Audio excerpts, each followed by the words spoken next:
Hello అండి, అందరికీ నమస్తే. నా పేరు పవన్. మనకి వృద్ధులు అంటే ఓల్డ్ ఏజ్ పీపుల్ ఎవరైతే ఉన్నారో వాళ్ళ పాపులేషన్ రోజు రోజుకి పెరిగిపోతుందంట.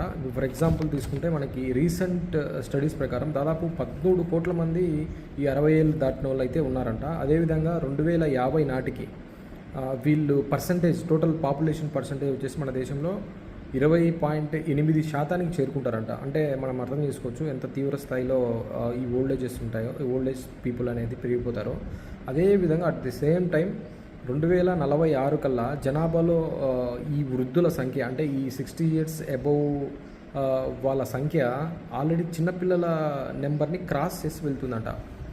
సో ఈ వృద్ధ సంఖ్య అంటే ఈ 60 ఇయర్స్ అబోవ్ ఈ ఎల్డర్లీ పీపుల్ సంఖ్య పాపులేషన్ ఎప్పుడైతే పెరుగుతుందో అప్పుడు ప్రభుత్వాలు అలర్ట్ కమ్మని కేంద్ర ప్రభుత్వం అయితే చెప్తుందంట. ఎందుకంటే వీటితో పాటు వచ్చే సమస్యలు అంటే వృద్ధాప్యంలో వచ్చే రకరకాల సమస్యలు అంటే మస్కులో స్కెలిటల్ ప్రాబ్లమ్స్ కావచ్చు, వాళ్ళకి కంటి చూపు కావచ్చు, లేదా అంటే వాళ్ళకి జీర్ణ సమస్యలు కావచ్చు, లేదా అంటే క్రానిక్ డిసీజెస్ కావచ్చు, బీపీ, షుగరు, క్యాన్సర్స్, ఇట్లా అనేకమైన జబ్బులు వాళ్ళలో వచ్చి ఇవి గవర్నమెంట్ని ఇబ్బంది పెట్టడము, అదేవిధంగా వాళ్ళని ఇబ్బంది పెట్టడము జరుగుతుంది. ఇక్కడ ఏంటంటే వృద్ధులకి ఇప్పుడు ఏదైతే మనం PMJAY అని ఒక 5 lakhs వాళ్ళకి ఇన్సూరెన్స్ వర్తింపజేసిందో కేంద్ర ప్రభుత్వం 70 ఇయర్స్ దాటిన వాళ్ళకి 70 ఇయర్స్ వరకు. సో ఇప్పుడు ఆ ప్రోగ్రామ్ ఏదైతే ఉందో అవి కూడా రూట్ లెవెల్లో అంటే గ్రామ లెవెల్లో సరైన అవగాహన లేక అంత ఎఫెక్టివ్గా లేదు అని ఈ రీసెంట్ అధ్యయనాలు అయితే చెప్తున్నాయంట.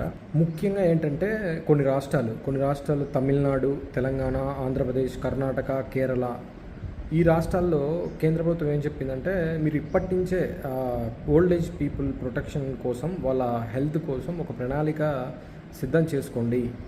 అదేవిధంగా హెల్పేజ్ అనే ఒక సంస్థ కండక్ట్ చేసిన రీసెర్చ్ ప్రకారం ఏంటంటే 35% కొడుకులు చేతిలో, అదేవిధంగా 21% కోడళ్ళ చేతిలో వాళ్ళు రకరకాల అవమానాలకి గురవుతున్నారంట.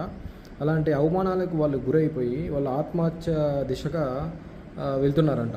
సో ఒక పక్క ఫిజికల్ ప్రాబ్లమ్స్, ఒక పక్క సైకలాజికల్ ప్రాబ్లమ్స్ వాళ్ళకి ఎక్కువైపోయి వాళ్ళు ఈ ఆత్మహత్య డెసిషన్ అయితే తీసుకుంటున్నారంట. కాబట్టి వీళ్ళు సజెస్ట్ చేసేది ఏంటంటే ప్రభుత్వాలు వీళ్ళకి ఒక ప్లాన్ చేయాలి. అంటే ఒక పెన్షన్ రూపంలో ఆర్థిక సాయం చేస్తూ, మన స్టేట్లో బాగానే ఉంది ఎందుకంటే ప్రతి ఒక్కరికి వృద్ధాప్య పెన్షన్ అనేది 4,000 వస్తుంది.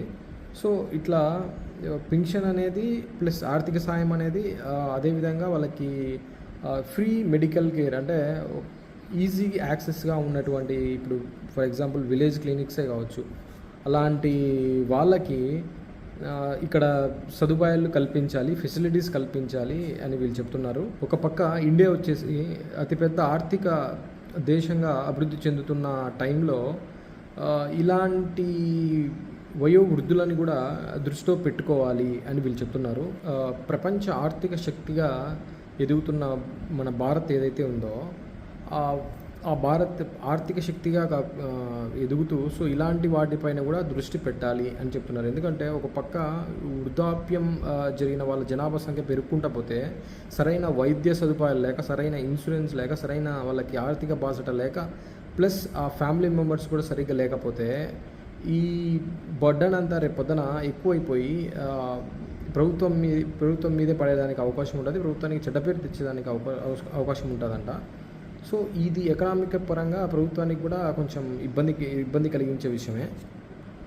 ముఖ్యంగా వీళ్ళైతే ఏం చెప్తున్నారంటే గ్రామీణ ప్రాంతాల్లో కానీ, గిరిజన ప్రాంతాల్లో కానీ వీళ్ళకి ప్రాథమిక చికిత్స అనేది అందుబాటులో ఉండేలా చూసుకోవాలి అనేది ఒకటి. ఇంకోటి డే కేర్ సెంటర్స్ అంటే ఫర్ ఎగ్జాంపుల్ వాళ్ళు అనుకుంటే ఈ ప్రాథమిక అంటే ఈ విలేజ్ క్లినిక్స్లోనే వాళ్ళు ఒక వెల్నెస్ లాగా కండక్ట్ చేసుకోవచ్చు అనమాట. అంటే ప్రభుత్వం దాన్ని చోటు కల్పించచ్చు. ఏ విధంగా అంటే మానసిక ఒత్తిడికి అంటే ఇంట్లో వాళ్ళు చేసే చర్యల పట్ల అంటే వాళ్ళని కొట్టడం కానీ, తిట్టడం కానీ ఇలాంటివన్నీ జరుగుతున్నాయి. కాబట్టి ఫాస్ట్ ట్రాక్ కోర్టు ద్వారా వీళ్ళకి త్వరితగతిన ఈ సమస్యలన్నీ పరిష్కారం అయ్యేలా చూడమని వీళ్ళు ఇంకొక సజెషన్ ఇస్తున్నారు.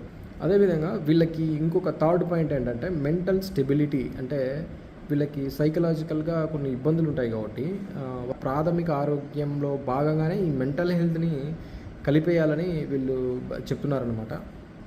కాబట్టి ఓవరాల్గా ఎంటైర్గా ఈ దేశంలో వృద్ధుల సంఖ్య పెరిగే కొద్దీ వాళ్ళు ఇన్నాళ్ళు ఈ దేశ సేవ చేసిన దానికి ప్లస్ ఈ వృద్ధాప్య వయో భారాలు ఏవైతే ఉంటాయో వాటినన్నిటినీ తగ్గించడానికి స్టేట్లు కానీ కేంద్ర ప్రభుత్వం కానీ వీళ్ళు ఆలోచించి వాళ్ళకి హెల్త్ ఫెసిలిటీస్ అదేవిధంగా మెంటల్ హెల్త్ ఫెసిలిటీస్ కూడా పెంచాలి అని చెప్తున్నారన్నమాట.